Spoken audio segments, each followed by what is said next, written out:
Hey fam, I'm gonna speak to you like I would speak to a 5-year-old child because that's how JP speaks to me. Yes, I do. Yeah. But you should know better, and you should do as I do, not as I say. That's right. Or the opposite. Yes. And I usually do the opposite, but fuck, it's great to have you back on the show, JP. Yeah. This thanks is epic. for having me, brother. This is the Revolution podcast. If you've somehow never been here, welcome. And shame on you. Yeah, well, we'll shame you more than you're ready to deal with. But JP's making a repeat appearance on the show. Yeah. And we're going to talk about a lot of things. Comedy as currency. Some of the secrets of the comedic mind. We're talking about archetypes. We're going to make fun of 3 to 4 races, classes, and ethnicities. And yeah. And maybe even fat shame skinny people. If we have a mind to, I don't know. Totally. Is keto shame a thing? So we should make that a thing. You know, in the keto community, carb shaming is a big thing. That's right. And I think that's actually fat shaming in disguise, because they're actually shaming the very thing that makes people fat. And not to say fat is your identity, but fat is literally something on your body. So if you feel offended by that word, then you probably presuppose that you are that word. So you might want to check yourself and stop blaming others. Yeah. I mean, this is just a crazy thought experiment. Like, and I'm keto right now, except for this beautiful mid-shelf Whole Foods wine, which means I'm not keto at all. It's deep mid-shelf. Yeah, it pretty much, it's kind of like black and white, you're keto or not. Yeah, I was earlier. But yeah, it's just so funny with language how, and like my complete plan for this podcast is now gone because this is more interesting. The word fat describes adipose, because that's the scientific term for body fat. But then we use that same word fat for all these other things. Like fat's a way of being. It's like, oh, you're fat. Like fat implies all these things, you know. Yeah. And I can say all this because I was actually fat as a kid. Like before about age 12, 13, when my hormones kicked online, I was a chubster. Yeah. And I have photographic evidence of that. But fuck, I mean, there's all this like stuff that gets layered in there, like lazy, like you overeat, like all this stuff. And there's a lot of cultural and psychological baggage in there, when actually the whole point of this, not to bring a downer, but what if we called, like you said, what actually makes you fat, carbs, fat?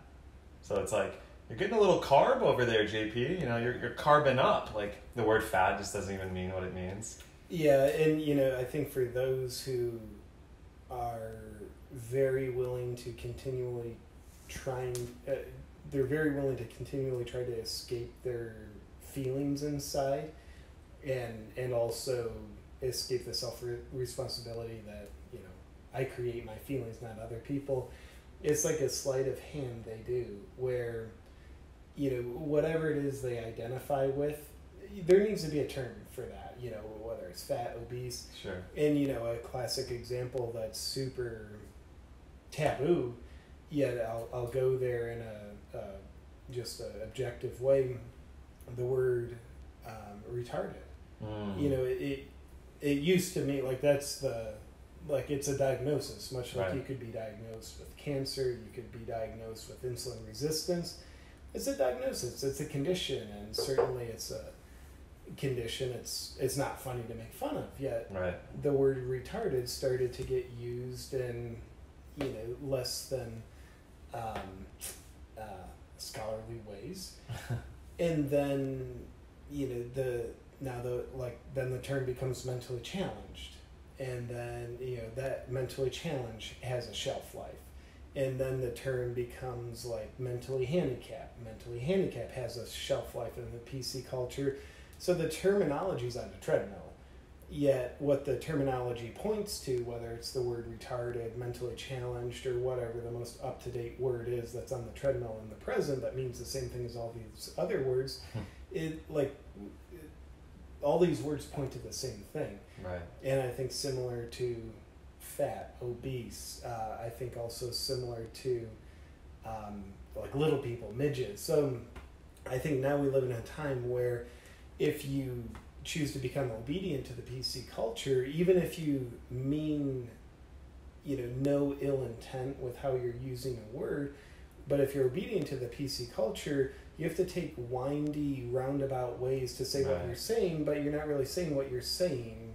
You're like unnecessarily pointing to it through this artificially flavored Zen koan that you have to speak to. That doesn't mean anything deeper. It just means something super, like, literal. So I find that funny. And I also don't love to be obedient to the PC culture that's rooted in people who are unwilling to take responsibility for their feelings and what they think they are. Yes, well said. That was an epic mini monologue. It's almost like you don't need to be on your own podcast, Kevin. I mean, really, I just press the buttons and I sit here. That's really the host's job. Fuck. Well, so you nailed a lot of different things, and I'm glad you went straight into this. What a era we're living in. PC culture, snowflakes, safe places, impelled speech. I mean, there's just so much. There's so much there, and I've been accused of this stuff online a lot. I'm sure you have 100x. The two things here. One, I've heard it said that comedy always is at someone's expense or something's expense, because it it makes a dig. Even a really harmless joke is still shitting on like an institution or ideology. I think a lot of the time. I'm sure we could come up with one that isn't, but I think that's kind of common. And like someone told me that, I remember, like it was like, oh yeah, comedy's always hurting someone. And I'm like, no, like a mature adult whose ability to take responsibility for their own thoughts, feelings, and deeds can enjoy comedy way more because it's taking a dig. Yeah. And the follow-up to that is, snowflake culture, PC culture, not taking full responsibility. That's why there's this fucking, I'm offended, I'm a victim. And like Oscar Wilde, even Mark Twain, there's a whole suite of thinkers and philosophers who, I realized even before I got woke, let's say, in like college, here in Austin, Texas. I started reading these guys and realizing they were shitting on their culture of the time, whether it was Victorian England or like really like uptight pre-war United States. Like this is like late 1800s, early pre-World War One, and all these guys are saying the same thing. Oscar Wilde has the amazing quote, I'm sure you know and love. It's like, if you're gonna tell people the truth, make them laugh. Yeah. Otherwise, they'll kill you. And he was a miscreant and rascal. But I'm curious of your take on that. Like, in your experience as a comedian, as a funny ass dude, like, does humor imply that someone has to go down to make the laugh, or something? I think definitely not. I think humor can be used to hurt or to help, and I don't think it doesn't have to be used at someone's expense. In fact, I think the opposite. I love to, as much as I can, use it for the benefit, the profitability of people. And I'll add to that, it depends on what someone calls the expense. Sure. If someone is bought into a facade, and that facade has to be compromised through the joke, then I could see how a person could perceive like, well, there was an expense and like that was my facade, so that comedy was at the expense of me. Yet, in the ingredients of comedy, you have two things: truth and pain. You need one, preferably both, for something to be funny, and so you have to get to a truth, usually that's beneath the surface. So I think the intuitive use of the word dig is wisely played. You have to dig through what's not being said, the psychological scar tissue. You dig through the facade to mine the truth, and the truth comes out. And oftentimes there's pain involved, some level of emotional tension, whether that's big time tension or just like a little bit of tension. And though comedy can be used to inflict pain, it absolutely doesn't have to. When it's comedy for helping, not hurting, the comedy's exposing the pain that's already there. Right. And it can even alchemize the pain and help you transform it. So when you're laughing, you're having an emotional expression. There's energy moving, or else you're not going to be laughing. It's the emotion that moves you. So that emotional movement can be the alchemist that's moving the pain inside of you through your psychological digestive system to transform it to something more empowering. You know, the poop becomes compost, so something new can grow. So, you know, that's the way I look at comedy, and I will say this in this edition of the monologue. When I was younger, I was way more guilty than I am now of using comedy to hurt. Sure. Because it's the low-hanging fruit. It's easy. You know, whether it's innocently with friends or, you know, once in a while making fun of someone when I was a kid, or, you know, being made fun of, as the case sometimes was. But that's the easiest use of comedy, and I think that's the unconscious use of comedy. But the more conscious someone becomes of the power of their words and the power of the consciousness that forms the words, the more they realize, well, there's a lot of power in comedy, and anything powerful can be used to hurt or help. Yes. And so the advice Spider-Man's uncle once gave me, with great power comes great responsibility. So stewarding the power of humor, which we all have, and I know I have it as well. So stewarding the power of humor is not a responsibility I take lightly.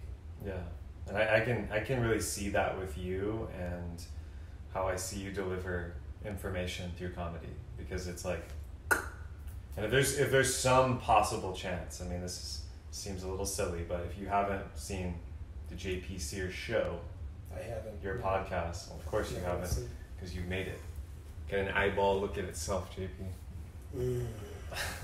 I see your point. But if you haven't listened to this man's podcast, or God forbid, been on YouTube, you must have been living in like a Somalian cave, and we still love you. But go check it out, because it's really unique what you're doing, and I'm a straight up humble student, and I'm inspired by it, because a lot of comedians, like, you know, their shit's dark.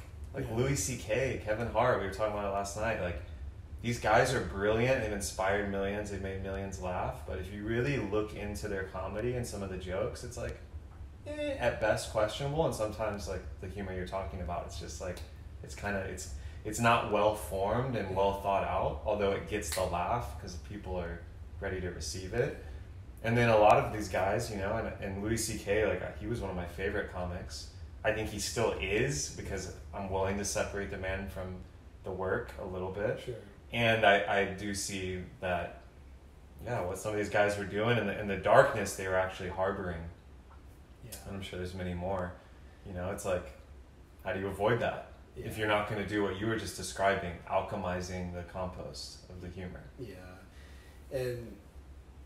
And I get that too. When I watch a comedian, you know, I'll watch him on Netflix. It like, sometimes I'll just feel heavy, and they can be a master. Like, you can have world-class comedians 400,000 times better than me. Their craft, the art and science of comedy, they're just a 10th degree black belt in it, and I feel heavy.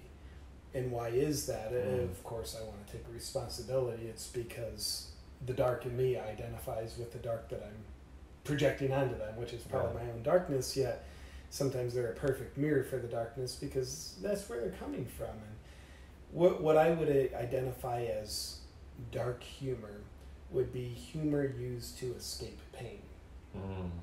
And sometimes that, much like a bully is, you know, a hurt person hurting another, sometimes that escape pain is, let me have this be funny at someone else's expense, and oftentimes it's really at their own expense. But you can, you know, so for me, my formulation of words is like, okay, cool, dark humor, what makes me feel heavy, based on my own interpretation, is when someone's there trying to escape their pain.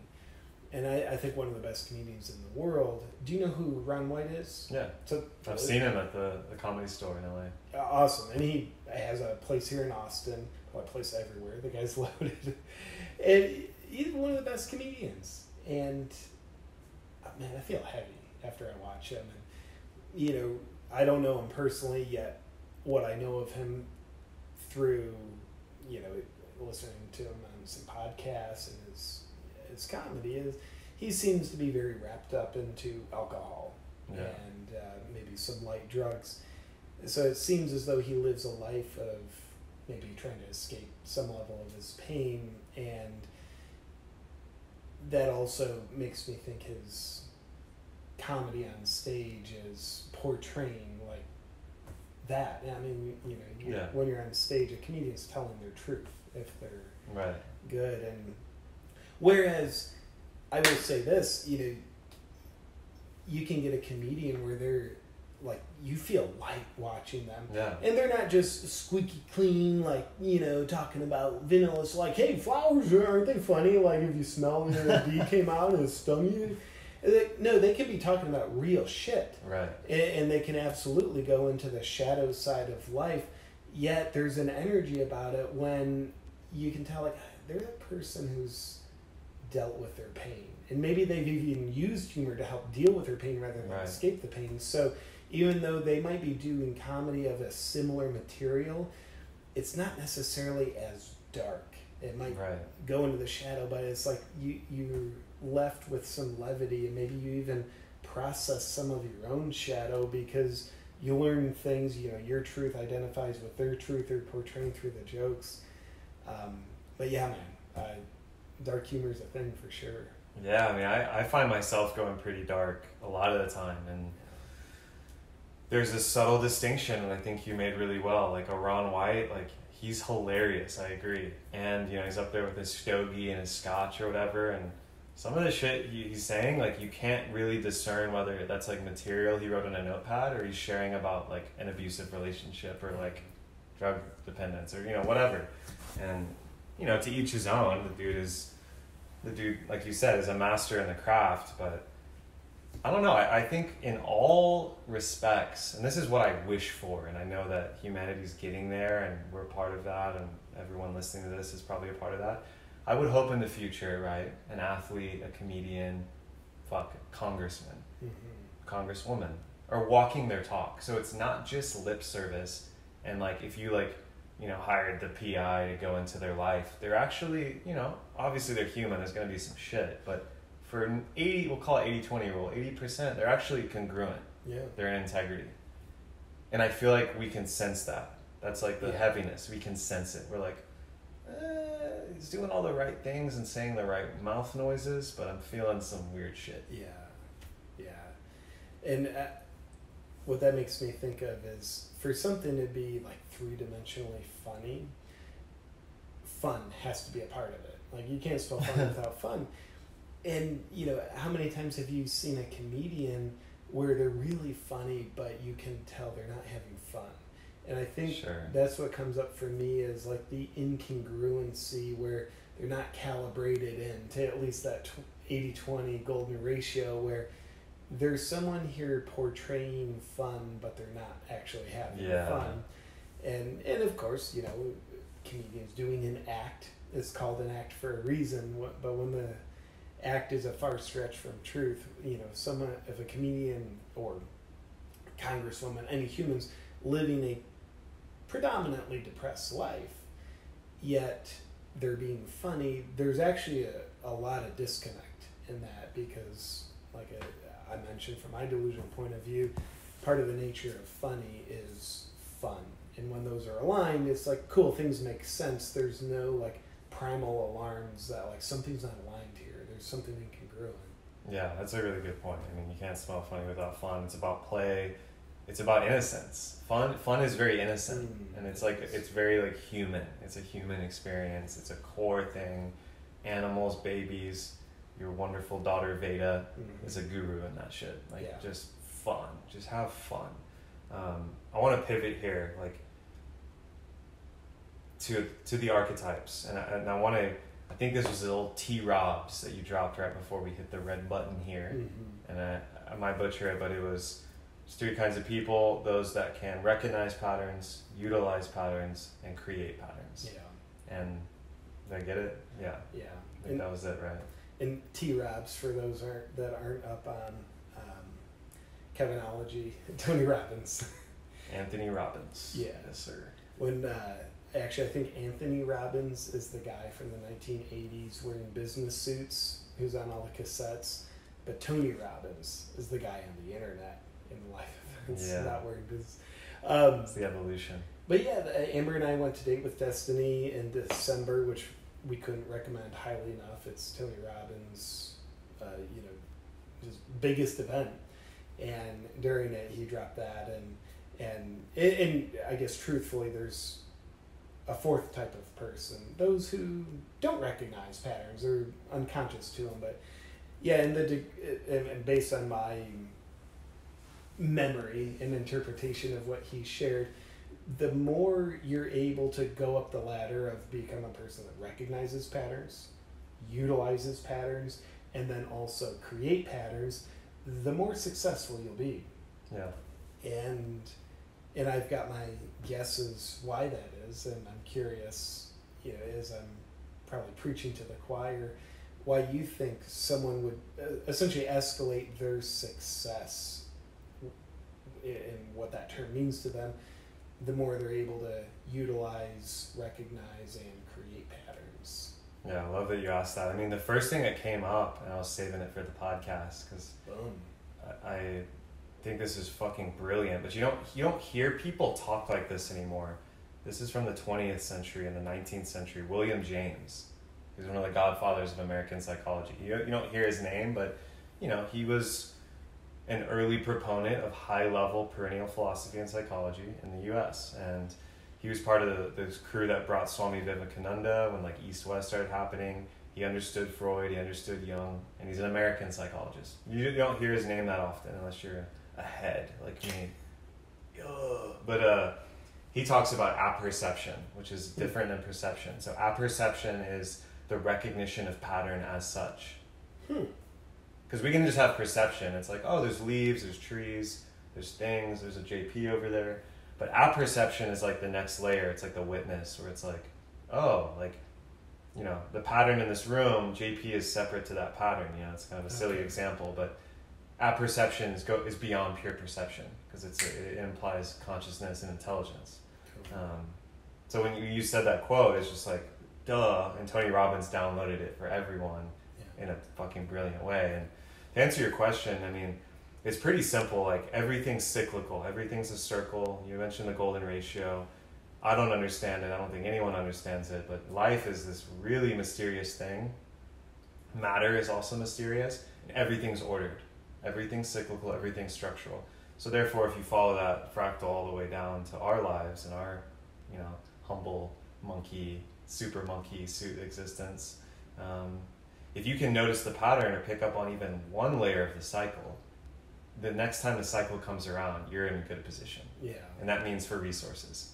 And really the biggest resources aren't fucking, a mate and a bunch of money in the bank. It's your time, it's your attention, it's your energy level, it's your intention. Mm-hmm. So where you put your intent.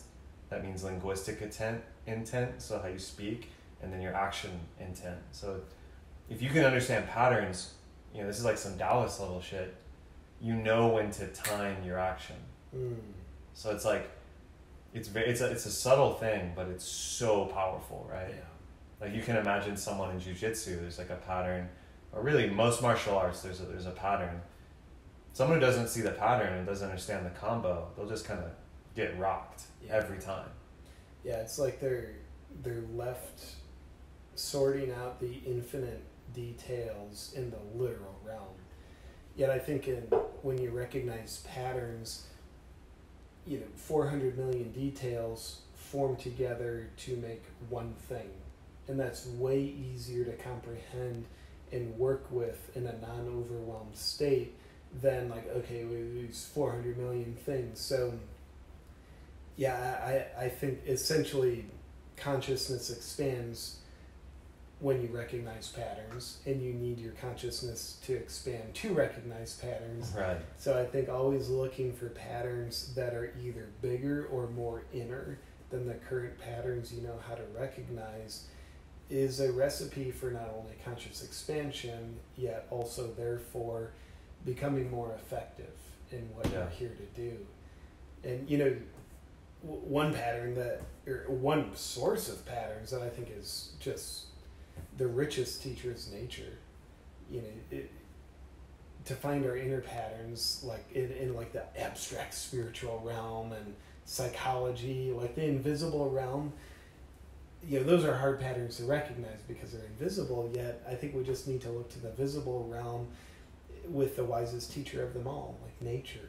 And it teaches us about it. Like if you look at a tree and can see yourself, you're onto something. And like if you look at the tree and see the leaves and you realize, all right, that's teaching me, like I'm a leaf. I'm supported by something far greater than myself. And the stem is the forgetfulness that doesn't disconnect me, but it gives me a sense of disconnection from that which is greater than me. Yet, as I can recognize that pattern, I actually become more than the leaf. Even though I've always been more than the leaf, I realize I'm actually the branch. I'm way bigger than I thought I was. And then next pattern, the branch is supported by the tree. Next pattern, the tree is supported by the earth. Next pattern, the earth is supported by the solar system. Next pattern, solar system supported by the galaxy. Next pattern, the galaxy is supported by the universe. Next pattern, the universe is supported by the multiverses, and on we go for infinity. And you know, I think that's us. I think that's us. Fuck, you just wrapped it up. We're done. Yeah. Game, set, match. You just fucking finished it. Like, we don't have anything to talk about. We just leave everybody off in a super abstract, non-practical realm of a fucking tree pattern, abstract metaphor. All the way out to the multiverse. Yeah, makes sense. That solves your human problems, right? Yeah, and that explains Scientology. Yes. Also, that's what this was actually about. Fooled you.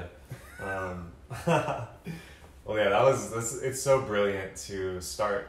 I mean, there's like a whole philosophy in what you just said. Start with the pattern that you're aware of and either expand one level out or go inner one level, and then just kind of play with the edges. Pretty classic. And I think that's true, and most of us are doing that, even when we don't know we're doing that, because that's like the drive. And, you know, something you said right before this, and I think it's totally true, archetypes are the super patterns. And they're on the invisible side because they show up in our psyche and our mind and soul, whatever you want to conceptualize that as, and our emotions and thoughts, which are this very invisible thing. There's a really interesting quote that I love from the Hermetica. So this is like, these guys took the wisdom of Egypt, the high priests, and then like the Greek Roman times. They made the Hermetic corpus, which is all these books. They're really interesting on alchemy and pretty out there, pretty esoteric. But there's one quote. It's like, only the mind alone can access what is hidden, in so much as thought itself is hidden. So it plays all these aphorisms and like thoughts hidden and invisible. So therefore, with your mind and thinking, you can actually access the visible realm. Where it's like you could never like. I mean, alchemy is bringing the invisible down to the visible, ideally, right? And turning lead into gold is a metaphor for those that don't know. But I think it's interesting that archetypes, to bring it to a meta pattern, because the archetype is like a pattern of a pattern that's lived so long that we can become aware of it. Yeah. And then kind of name it and work with it. And yeah, I first want to hear your take on archetypes in general, and then I want to move into King, Warrior, Magician, Lover. Yeah. My delusional take on archetypes is it saves us time, helps us go further faster. When we can understand the archetypes that are playing out in our life, for better or worse, you know, whether it's creating dysfunction in our life or making our life more smooth, when we recognize the archetypes, it's like, cool, like, I'm looking for a pattern. That pattern is the archetype, and that archetype, it might be the victim. And you know, when I notice I'm playing the victim archetype, it's like, cool, like I'm probably playing it in a different way, slightly different than I have any other time, but it's also exactly the same because it's the fucking victim archetype. And you know, this morning, like, I victimized myself because Amber, like the trash in the kitchen, like she like tied the thing, it was full, and left it in the trash can. So of course I need to throw something away, so who has to take out the garbage? Now, it doesn't matter what her intent was. Did she forget? Like, I'm sure she's got other shit on her mind. Then, sure, like, how's JP going to deal with this trash? Yet, I victimized myself about that. And I don't think I'd ever victimized myself about that before, but I recognized, here's this archetypal pattern of the victim. Like, I have been here before. It's been colored differently. It hasn't been colored with the kitchen trash can and amber. Yeah. And so Ram Dass, the late great Ram Dass, said, you can't get out of jail you don't know you're in. When we start to recognize a lot of jails we're in are archetypal patterns, when we're looking at the dysfunctional side, the how we make ourselves stuck in our lives, and we tend to victimize ourselves a lot. We also screw our lives up by playing the archetype of the rescuer out, which seems more noble, but it's ultimately equally dysfunctional. And then, when it comes to like not only freeing ourselves from the jails we create for ourselves, recognizing archetypes is a beautiful thing, because then we have consciousness over it. We're not underneath it, unaware. But then when we're looking to accomplish something, like, I think an archetypal awareness is very profound for two reasons. I think it helps us understand ourselves better. Yeah. And two, we can actively call on an archetype when it serves us well. I know, for example, for me, sometimes when I've got a lot of shit to do in a day, part of me is like, I want to go play. And so I'll intentionally call on the warrior archetype. And it's a psychological choice, and that choice engages me with the warrior archetypal energy that lives inside of me psychologically, and I would dare say physically. Totally. So I can choose to go there. And the alternative on those days where I've got a lot to do, it's stuff that matters to me, but also maybe part of me doesn't want to, I could unconsciously choose to go to the victim archetype about that, like, poor me, like, I have too much stuff to do. Or I can be the fierce fucking warrior archetype and attack what I have to do and realize I'm on a mission. Like, this warrior is on a mission, and here's what I'm out to accomplish, and here's why. Right. So, yeah, bro, I'm a big fan of archetypes, and I think you also brought up one of the classic works, the King, Warrior, Magician, Lover book. Yes, by Moore and Gillette. It's a classic book for men and women, really. I mean, it applies to both. But yeah, I love your take there in that archetypes are like a tool set, and your level of awareness lets you choose the tool. It's like, hey, go build this house. It's like, by the way, you have a bunch of tools, but they're just behind your back. Here's a hammer. Figure it out. And like, if you actually stopped hammering for a second, it's like, we need to get this screw out. You just beat the shit out of it. You actually stop and breathe. You're like, oh, I got a screwdriver back here. It's just, a lot of us didn't come equipped with awareness in this way. Yeah. And a lot of us had to, like, I'll speak for myself, I had to go through some pain and some initiation of these archetypes coming up and biting me in the ass, or like what is happening? And then, whoa, and then you zoom out and you can, there's lots of resources that describe archetypes. They're universal. They're in all cultures, religions, and myths. But yeah, I love how you laid that down. It's like a tool belt. Yeah. It's like this epic tool belt, and we all have all of them. And I'm curious for you, JP. You mentioned the warrior. What archetypes are your go-tos? Which ones do you play with the most? Yeah, I'm gonna say something. I don't know if it's true. Yeah, part of me thinks it'd be cool to like have this artificial confidence, like just say it like it's true. It's a classic nope. But you know how there's love languages, 5 love languages, right. And based on the love language philosophy, we've got 1 or 2 love languages that are like most authentic to you. Like for me, like quality time. That matters. That's my love language. That matters way more to me than like giving gifts. Like I don't give a shit when people give me gifts. Like it doesn't make me feel sure. So, based on that philosophy, my authentic, true to me love language, quality time, that matters most to me. Physical touch would be second. I also wonder / think that's true for archetypes, specifically within the quadrant of king, warrior, magician, lover, those 4 classic archetypes. I think we are all of them, and at different times will be served better by embodying one or the other, Yeah. And also, I believe, whether it's for life or just prolonged phases of life, there's going to be one of those 4 archetypes that's more that's just, you're more one than the other 3. Yeah. And I think the magician is more authentically me, and I think how I do magic is through comedy. Yeah. And actually, before I ask you about yours, because I'm very curious about that, on the note of how archetypes can help us better understand ourselves, give you an example for me. 5 years ago, I started making comedy videos online, yet I had a self-growth intentionality to it. Let me help people laugh their way to awakening. Let me use the language of comedy to get people to consider deeper messages with the intention of self-growth. Was I the first to do that? Who the hell knows? Probably not yet.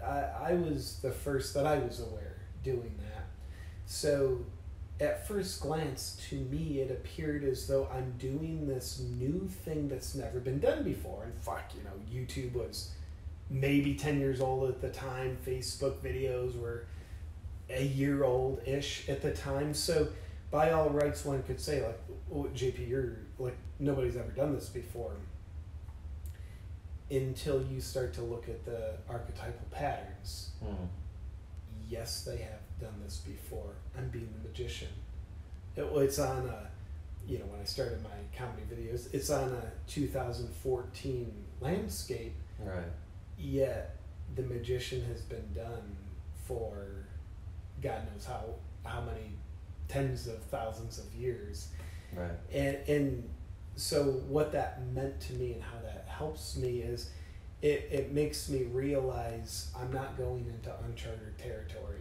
I'm not actually cutting a path in the forest. I can hallucinate that and pretend I'm the first one, but in the heart of the matter, there's been many magicians before me. There's many brothers and sister magicians as I speak, so I can draw inspiration from them. I can also realize this is not deadly territory.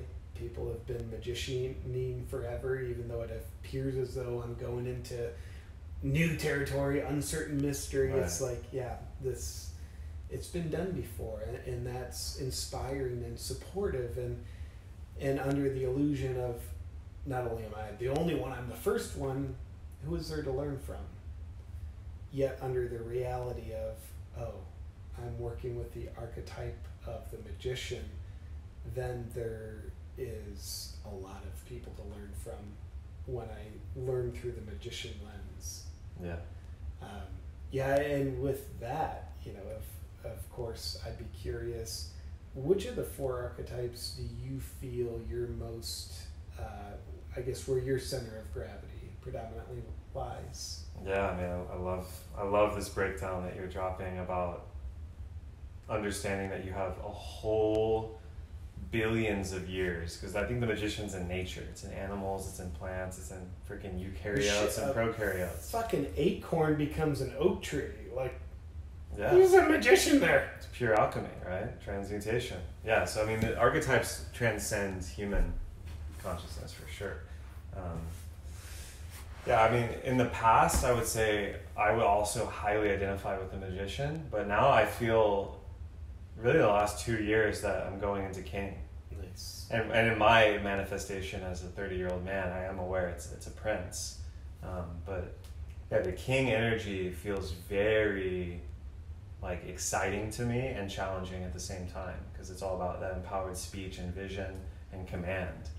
And yeah, there was a time where I was all in on magician, like a mad scientist in my laboratory. I wanted to be a Jungian psychoanalyst and all this stuff. And now, thanks to, you're describing it, this beautiful tool we have through these channels, video content and content in general is just, it's a force factor.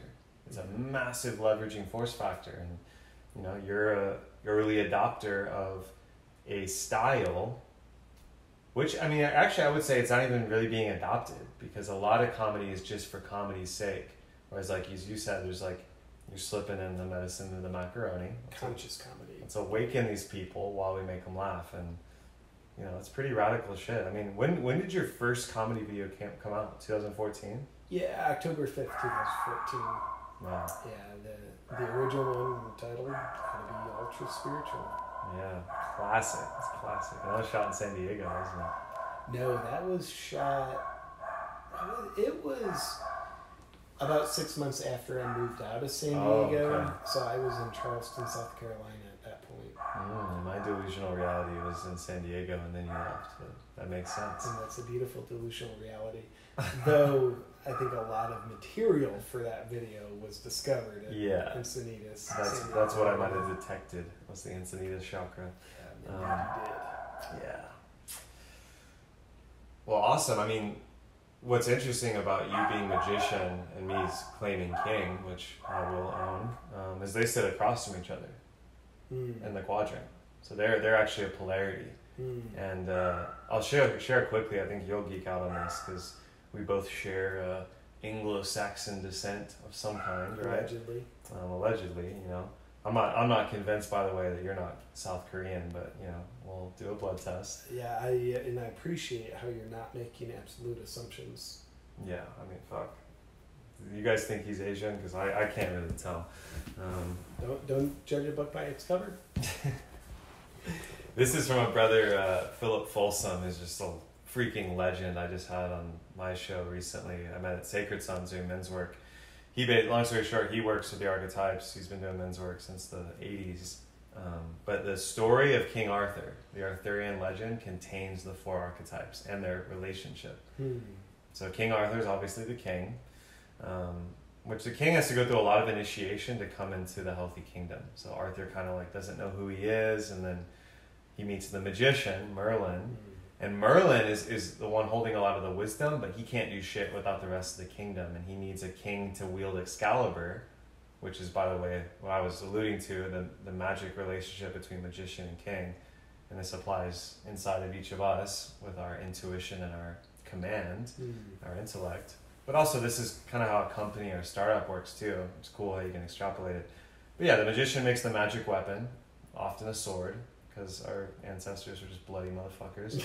It's like how they usually go. Could have been anything, but it's a sword. Yeah. And then the king gets that sword and guidance from Merlin to actually help found the Round Table and Camelot. Which, by the way, the Round Table is very significant because it's non-hierarchical. I like that. No one's the highest in a circle. And so that was kind of the ethic of the Knights of the Round. Just a fun fact. And then obviously the lover and warrior, maybe not obviously, the lover's Guinevere, and the warrior's Lancelot. He's like the most badass knight, but he doesn't get the Holy Grail. Parzival does, who's the most gentle knight, because he knows how to ask the right question, which is another podcast. But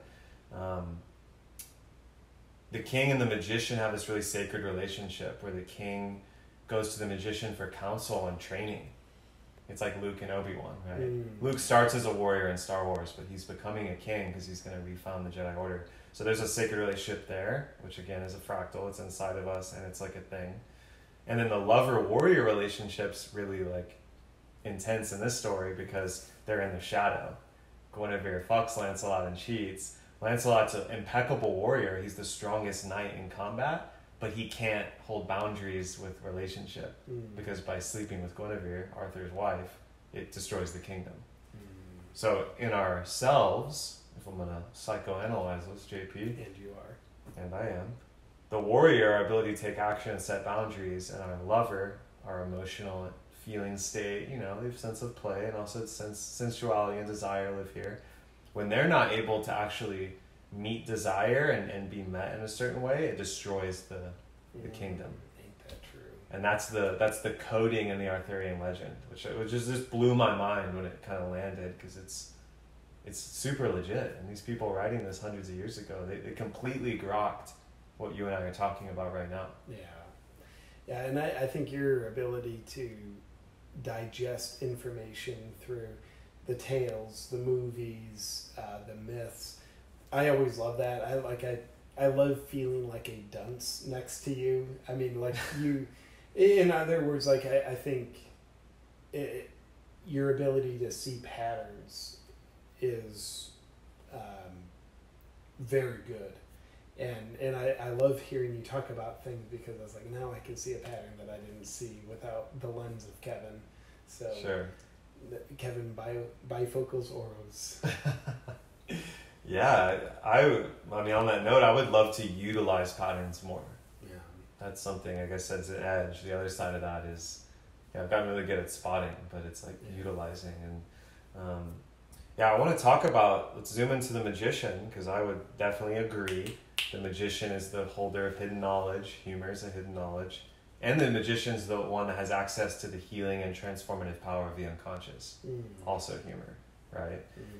And just more like stream of riffage here, humor has the same root as human, hue. That hue is in there, the Latin, which I forget what the hue, the seed syllable is, but humor in the Greek medicine tradition is like the qualities of fluid in the body. So there's all these different humors. There's a bile humor, there's a blood humor, and there's like these different, basically fluid systems, like Greek medicine. They didn't have fucking microscopes and scalpels and shit like we do, but they had a very strong understanding of the humors. So if you had a really strong bile humor in Greek, this is like Hippocrates' time, you might be a little overactive in anger and stuff like that. And all that to say, I think humor is a sacred thermometer, compass of human unconsciousness, and the magician has access to that power. And a piece of the magician archetype that often shows up in shadow in people, but I think when wielded, as you were mentioning earlier, the Spider-Man way, great responsibility, becomes one of the most powerful voices in the kingdom. It's the court jester. Because he gets a seat in the throne room. The court jester is invited everywhere, and he's loved by the people and the elite alike, whatever you want to call that, right? Indeed. And in addition, my understanding of the court jester is he or she also keeps the king's ego in check, because a mature king, rather than a tyrant king who's out to gratify himself through sense of power, a true king is the biggest servant in the whole kingdom.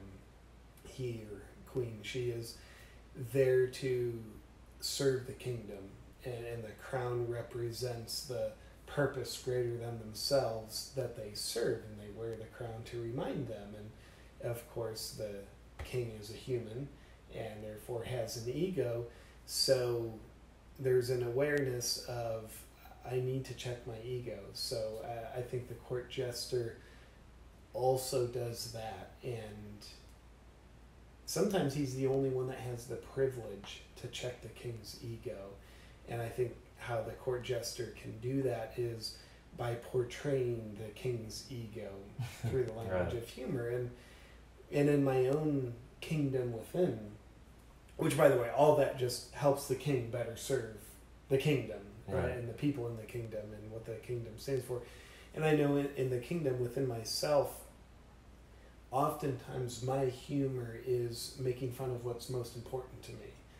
And as a spiritual teacher, a life coach, a health conscious guy, I do a lot of humor on that stuff. And I think internally what's happening is the court jester inside of me is serving the king inside of me.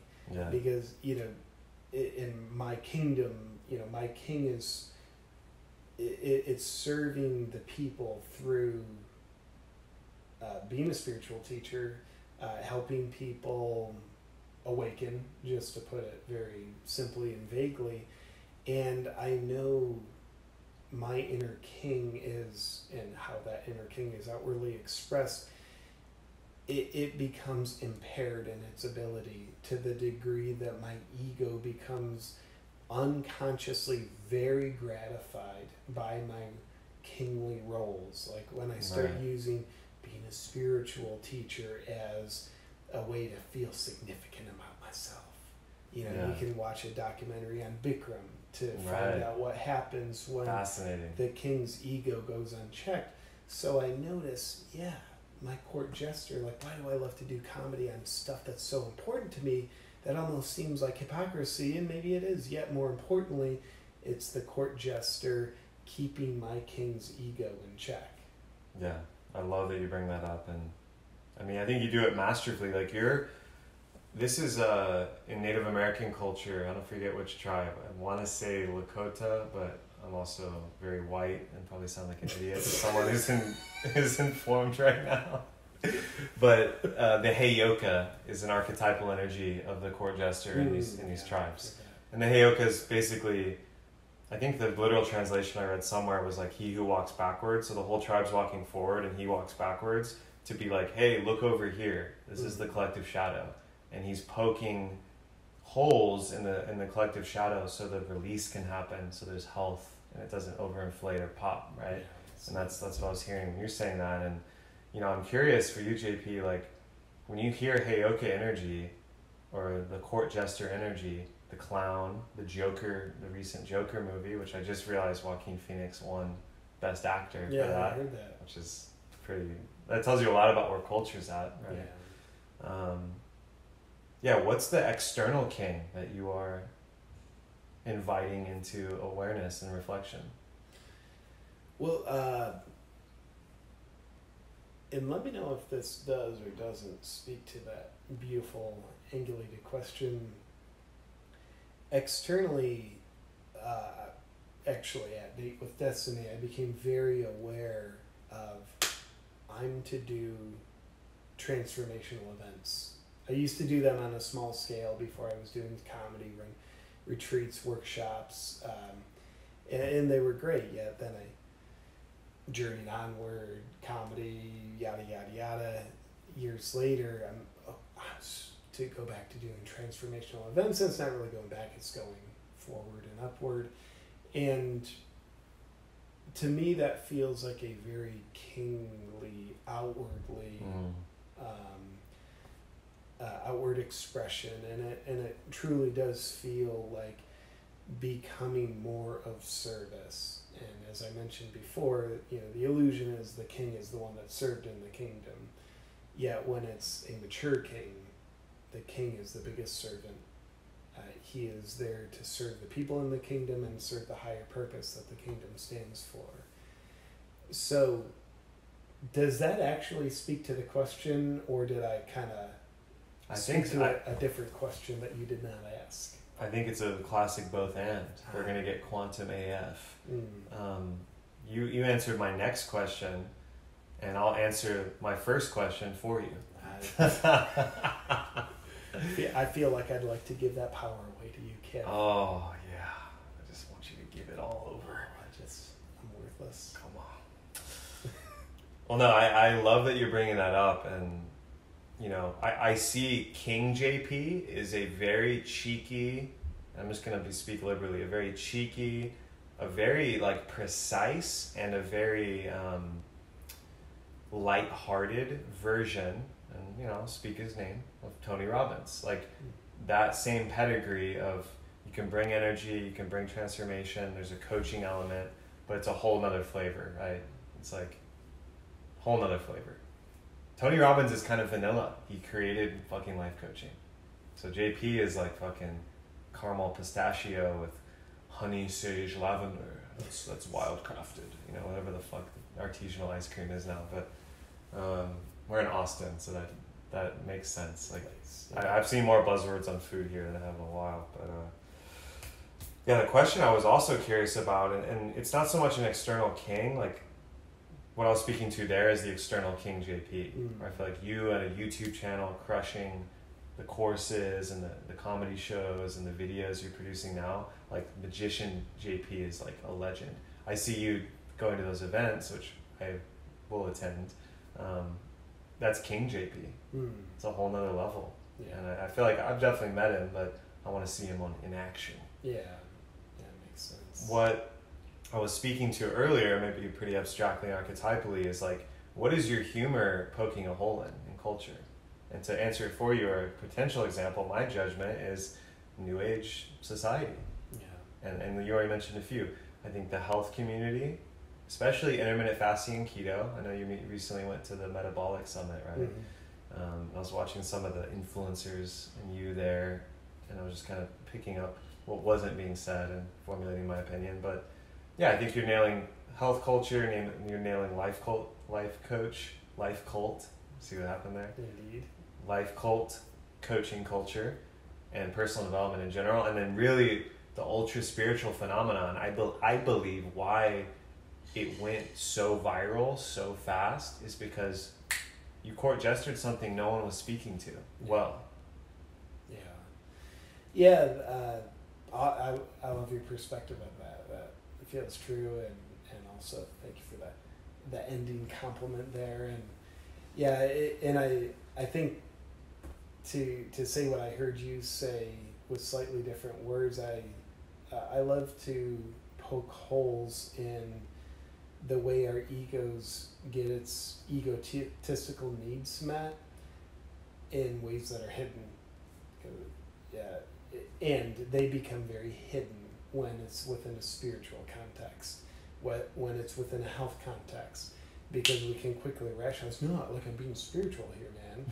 And therefore, like, there is no ego. It's like, well, and to say there is no ego is about the most egotistical thing you could say. That implies you're so above the ego.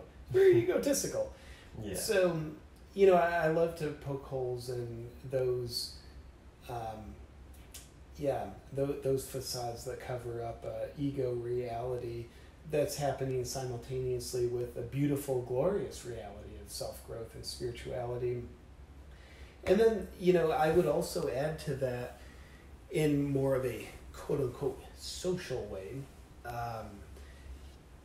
I also am feeling very called, and I believe I have been doing this for a little while now, also poking holes in the celebration of self-induced victimization that's happening present day. And that can be in the social justice warrior culture, like you offended me, and realizing what a person's doing when they become a connoisseur of being offended. They are victimizing themselves, which means they're hurting themselves while pretending someone else is doing it. So they're actually bloodletting their power. They're disempowering themselves while feeling as though they're getting more empowered, because they're feeling the thrill, the gratification, the dopamine hit of a sense of purpose that comes along with the shallow purpose of combating someone who's doing this to me. And that means that they won't reclaim their power as long as they're hallucinating that someone else is hurting them when it's their hand on the knife in their own abdomen. And I feel passionate about that. Not because, do I have judgments about the political correct culture and like self-induced victimization and like, yeah, they're doing this for us and like, we need to cancel him because that hurt my feelings. Yeah, I've got condescending judgment about it. I think it's horse shit. I think it's immature. I think it is zero self-responsibility. And I also feel called to serve a greater purpose and bring awareness to that, because at a more important level, people are giving away their power when they drink in the artificially flavored sense of empowerment that comes through self-induced victimization that happens when you become obedient to the political correct culture and you're a connoisseur of outrage, and you see people, when you see other people as the reason why you're not happy. So I think people's lives are way, way too important to let it be wasted, coasted along on a life raft of self-induced victimization. And it's an uncomfortable raft to get off of. Yeah, sometimes you got to drag them off. Yeah. Because they just won't let go. Yeah. It's like, the raft is no longer a raft, it's a plank, Jerry. Let it go. Let it go, Jerry. But he's been social justice warring so long that his identity has become the raft. Absolutely. Fuck. I mean, yeah, there's some bombs in this one about snowflake PC culture, and I share many of your sentiments, sir. If I had a monocle, I'd put it on right now. Because I share many of your sentiments. And it's like, I don't think it's doing us any justice.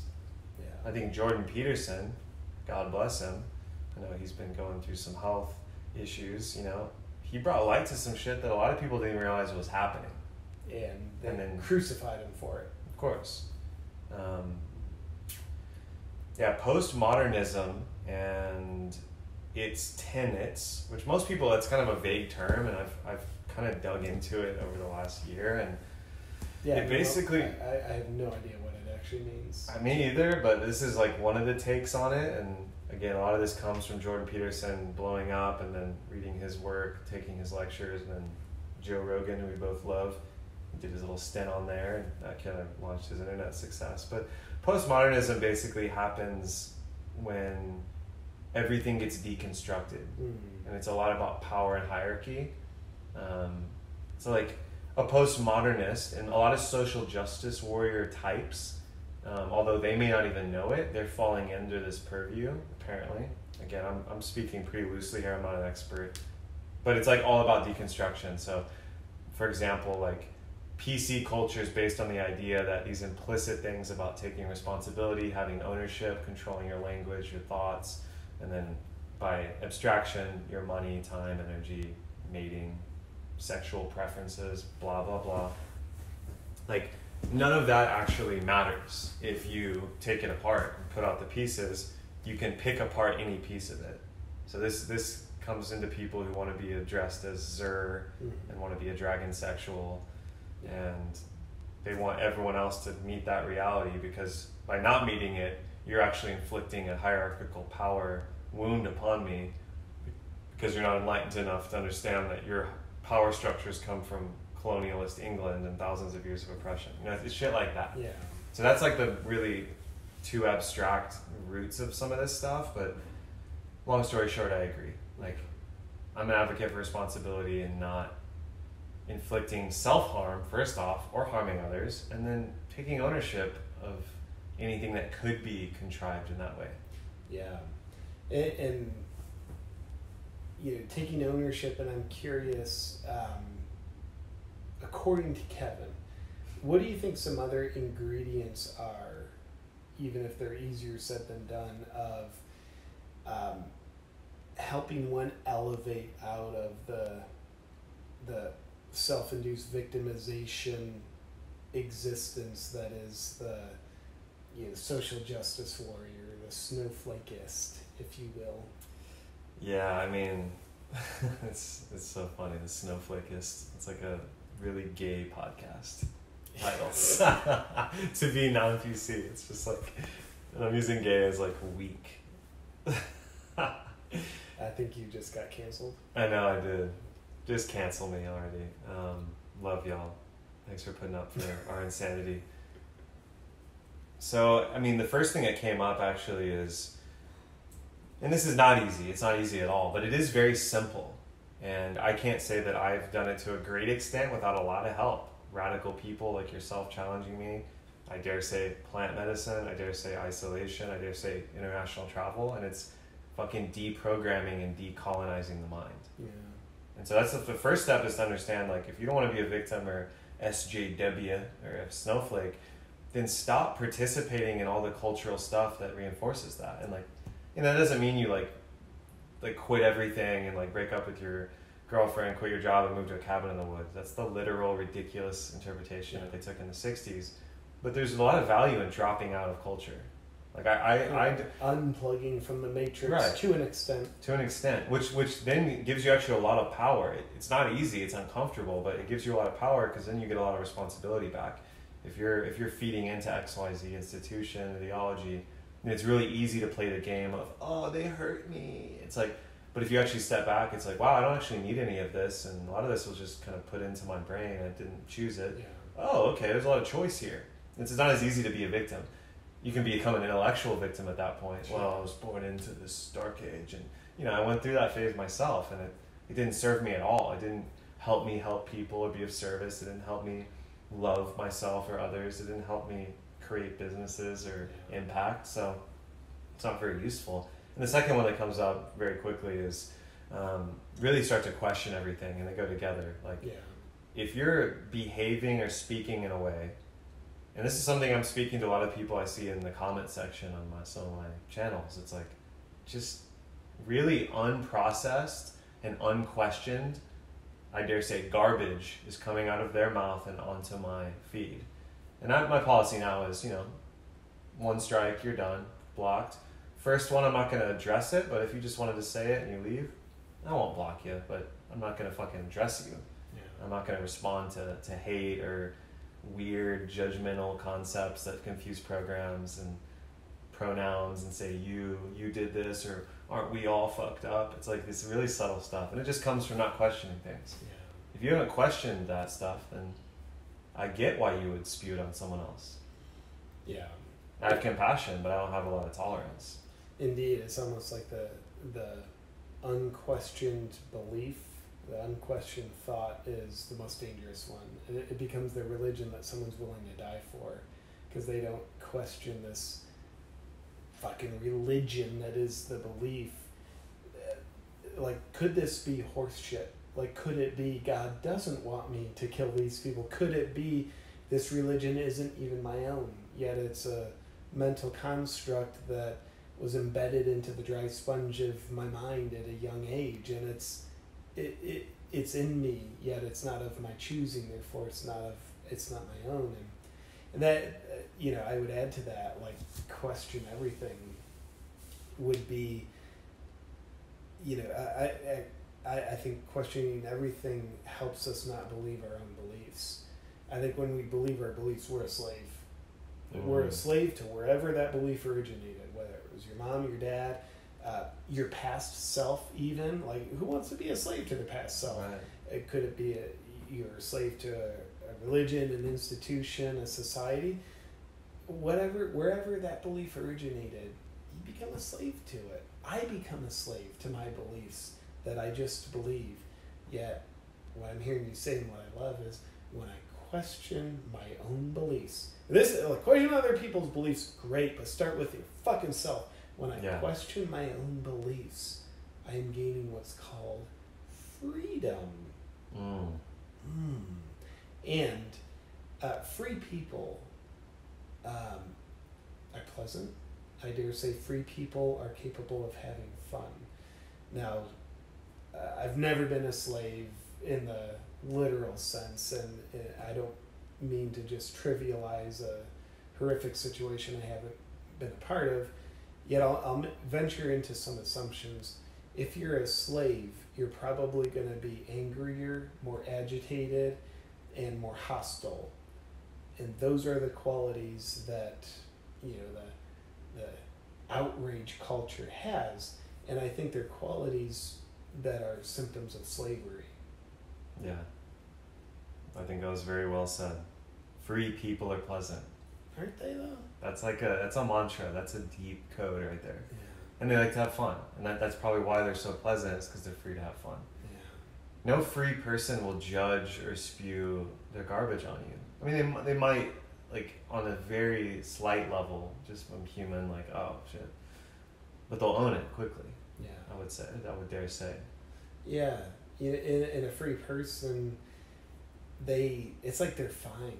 So they don't need to fight a made-up battle through, like, you know, unwarranted projection and spewing and let me attack your beliefs. It's like, no, I'm fine. Like, at a primal level, we only attack things when there's a threat. You know, whether that threat is I might starve, so I'm going to attack this animal and kill it and eat it, or I'm afraid of you, so I'm going to attack you. But when you're free, like, you're fine. There isn't really a threat, so the need to go to battle mentally or physically or Twitterally doesn't Right. really exist. It's not there. Yeah. Hurt people, and free people, free people. I love that, man. You just upgraded the old hurt people statement. I think we found the other side of that coin just then. I mean, when you just repeat letters a lot and they rhyme, you know it's true. Alliterations. Yeah. I just want you to alliterate with the word alliteration. I want you to say something really simple, JP, and make it rhyme, and then post it on your account and sound wise. Yeah, it will. Actually, it's interesting. Alliterations almost always have more psychological impact and more social media impact, and in fact, they can have more comedic impact. Like an alliteration is a pattern interrupt. Oh yeah. Most of us aren't exposed to beautiful poetry all the time, so when an elegant speaker like yourself comes on and you say something that has beautiful rhythm and poetry to it, and alliterations might be all of that or some of it, and times like that's such a pattern interrupt that can evoke laughter, and whether it does or doesn't, it certainly evokes more mental impact because we just interrupted the static with like a beautiful rhythm. Yeah, I love that. I love the art and science of modulating language. It's my favorite thing. It's the canvas I was given by the code that I am. So, and I know you were very similar to me in many ways. So, well, let's start wrapping this bad boy up. There's been some freaking bombs on here, and yeah, I'm sure some people got offended, some people are getting enlightened. So we're doing our job. Yeah, that's the combo, right? Can you have one without the other? I don't think so. Allegedly, Jesus offended a lot of people. Oh yeah. I mean, he kind of got crucified, allegedly. So I don't think you do that unless people are getting very offended based on how they interpret you. Yeah. I mean, Krishnamurti said it, and I'll just keep repeating this quote, it's no measure of health to be well adjusted to a profoundly sick society. So if you're getting offended, it's probably actually a good thing. Yeah. I think it's a good thing. Even if you're getting offended for the wrong reason, it's still a good thing because it creates an opportunity. I love that.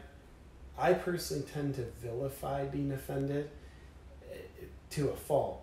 And what I just heard you say, that makes me realize, and I give myself more freedom from it. It makes me realize I get offended by PC culture.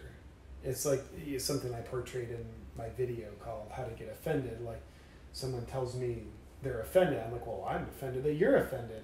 And the truth in that joke is that's how I feel about PC culture.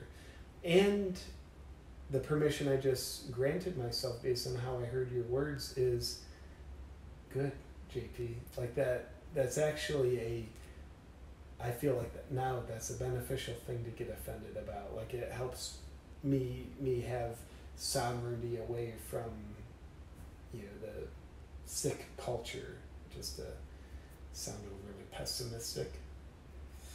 It provides space, and it's a shock. It's a pattern interrupt. It's a wake up. It's like, ooh, can I get to feel more? Whoa, I can hold more emotion. Whoa, that's a blind spot, And I too, in many ways, have been in the past offended by PC culture, and particularly because I got targeted by people, especially around the men's work stuff. It's like, fuck, that was a whole initiation around why are these people so offended, and then the really flimsy logical arguments they're using and the pathos and ethos they're using is now fucking offending me. Yeah. And so it's like, oh, it's the mind fuck of like, when you attack something too hard, you actually become it, right? Oh yeah. And so that's like this weird thing that happens of transference and entanglement, where it's like free being doesn't need to attack or defend because it's just you're free. So you have degrees of freedom. You don't need to enslave, and you don't need to, be a slave to feel meaning. So we're breaking out of this freaking pattern, y'all, of victim, perpetrator, rescuer. Yeah. This archetypal threesome that has just fucked up a lot of human culture and enlightened it and given us, this ramp of evolution, which is so dope, and comedy's a big part of that. I would dare say, first time it's said in the show, the currency of comedy is a big part of that. So, fuck. Yeah, well, I might be biased, and I definitely am. Yet I agree with you. I love when you agree with me. Yeah. It just enhances my ego. Yeah. Yeah. Okay. I feel That's like what it was. I'm just trying to rescue you. Yeah. Fuck. I'm a victim. Yeah. I felt a little perpetratory for you to tell me you're a victim. It's because I'm trying to rescue you here, Kevin. Fuck. Just doing a little quantum perpetrator victim triad there. Fuck. Well, JP, before we sign off here, what can people expect from JP SEARS in 2020? I love that. Authenticity, period. And what that means for me is you'll get my sincerity, you'll get my comedy. At times you'll get both within the same sentence, and at times you'll get offerings that are much more comedic dominant, at times offerings that are much more sincere dominant, and then others that are big hybrids. So yeah, authenticity is what people can expect from me, and that's in the form of comedy videos, authentic JP videos, as I'm calling the sincere ones. It's in the form of comedy shows. I'm doing so much touring. It's in the form of live transformational events that are going to be launching soon. Yeah, that's what it's in the form of. Yeah, I'm excited for that, y'all. If you haven't seen authentic JP, maybe as much, that's just who I want you to know. Yeah.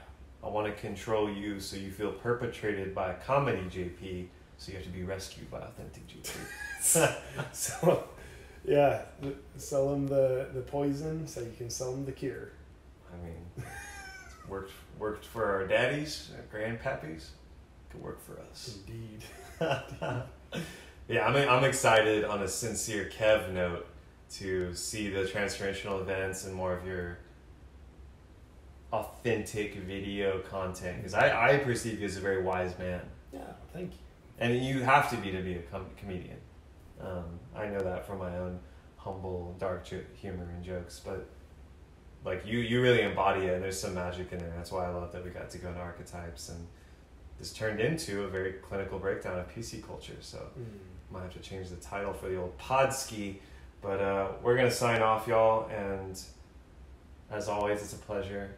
Mr. SEARS, you're a legend, brother, mentor, just a fucking one of my favorite humans, who might also be a dolphin. I can't tell. Yeah, as are you, my aquatic brother. If I could dolphin click, I would. Well, fam, if you're watching the stream, sharing is caring. We love y'all. We'll see you next time. This is the Revolution Podcast.